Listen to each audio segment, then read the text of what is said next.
Hi, and welcome to another episode of Hot Takes with me, the Silver Fox. Now, we know that the Scottish administrations and the establishment and that are all riven with lies. And none more so when it comes to money. They can't help themselves there. They just keep lying and lying and lying. So when the Scottish Investment Bank said that the decision to fund Circularity Scotland to the tune of £9 million was taken purely on a business basis, it was purely economic front. They looked at the numbers were right, and they went with it. One would initially think, okay, we'll believe you. But of course, this is Scotland, you can't possibly do that. And especially when people denied and said, no, there was no political interference. Well, it's the old rule, isn't it? You never believe anything until it's been officially denied. Because now, of course, it's emerged that Nicola Sturgeon wrote to the bank, saying, we really need them to have this money. I'm not ordering you to give them the money. I'm just saying, you've got a nice bank. It would be a shame if anything happened to it. And we all know that a passing thought from Nicola was taken as gospel and had to be acted on immediately. Her Stalinesque grip on power meant that people daren't displease her. Families could be ruined by one small mistake.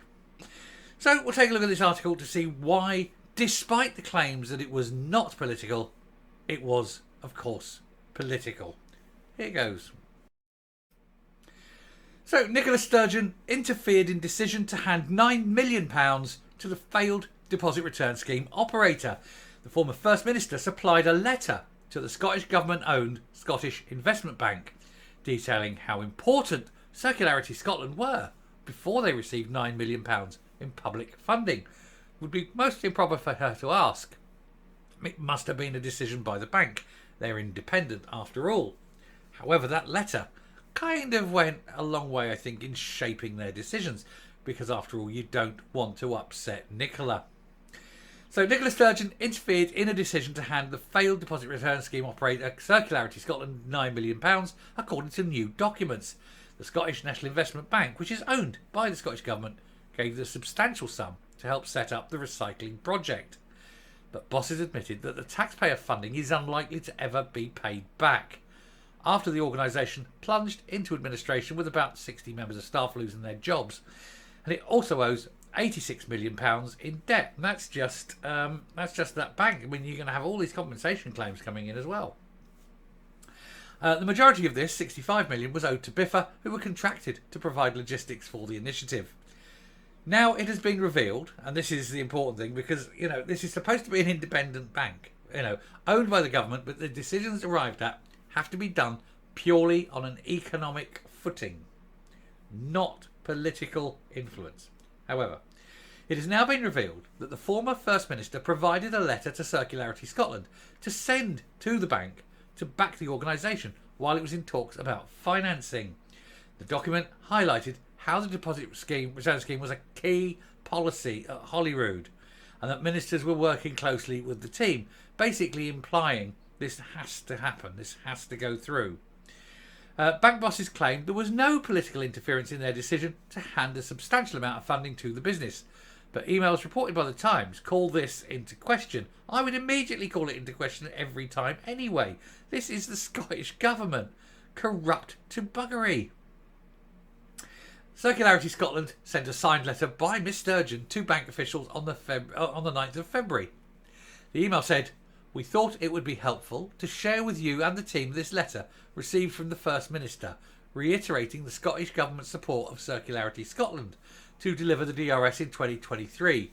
In the letter, the then First Minister described how the scheme was an important environmental policy for Holyrood ministers. Read between the lines. This is an important scheme. We must let nothing stop it." And then please hand that to the bank. They're intelligent enough. They'll read between the lines. She said, "We are committed to working closely with CSL to ensure that a successful DRS is launched in August 23, and I have no hesitation in taking this opportunity to recognise the integral role CSL will play in delivering the scheme." Just weeks later, the banks randomly announced that a loan to help kickstart the business was affirmed. Oh What an amazing coinky-dink. Yeah? Isn't it amazing how that was coincidentally there? Never mind. The recycling project was scrapped until 2025 at the earliest, following a row between the Scottish and UK governments over what it should include. There was no row. The SNP applied late for the exemption to the IMA. The UK government, Westminster government, worked very tirelessly and got it through in record time, gave them it and said there was no glass on it because the Westminster plan coming up won't have glass on it. So they said, no, just go ahead with that glass. We've talked to the glass industry, which of course is something that the Scottish government didn't do. Indeed, Lorna Slater went out of her way to avoid talking to the glass industry. The glass industry tried 3 occasions to have a conversation with her. She deliberately didn't want to because she knew what they wanted to say. Anyway, yes, Westminster urged MSPs to axe glass bottles, but were met with a refusal from Mumsy Yousaf and Lorna Slater, and then they used that to create a division between Holyrood and Westminster because that's all they can do. Imagine, for example, that they were given permission to do it, and then they said, and then it failed, which it would have done. They would have said, oh, well, it's Westminster's fault for not checking it, or some such bollocks, Anyway, it was a move which could cost taxpayers almost 100 million, and the rest, and led to more than 60 employees losing their jobs at Circularity Scotland, which collapsed into administration, and as well as the 9 million ploughed into it by the investment bank. Industry heavyweights like Coca-Cola and Bar also funded it, but pulled this cash following the delay. In other words, they said, well, we pledged this money, but you're not getting it. Who can blame them? Bank chairman Willie Watt was quizzed on why they handed money to the organisation in the first place at Holyrood last month, but claimed there was no political interference. Now it's quite clear that there was. He said it had carried out its due diligence on it. Yeah, the due diligence being, is this what Nicola Sturgeon wants? Yes, better do it then. The head of the Politburo does not like to be kept waiting. He admitted they would struggle to get back the 9 million. They're not going to get that million back. That's gone. That is history. That's a dot. That's £9 million of taxpayers' money up the Swanee. Critics of Miss Sturgeon accused her of interference. Tory MSP Murdo Fraser said these bombshell emails totally undermine claims that there was no political interference in the loan award, which led to taxpayers' money being needlessly squandered on the SNP Greens' shambolic return scheme. Again, if she'd have kept her big nose out of it, that would have been £9 million of public money not wanked away. And indeed, if they'd have done what they were told in the first place, it wouldn't have come to it. They were told just do it without glass. Oh no, we're going to crash it now because children, tossers. Anyway, Nicola Sturgeon's fingerprints are all over the ill-fated decision by the bank to lend Circularity Scotland at a time when a hapless minister, Lorna Slater, was making a pig's ear of the scheme. It's funny that she makes a pig's ear of everything. In fact, the Greens get everything wrong.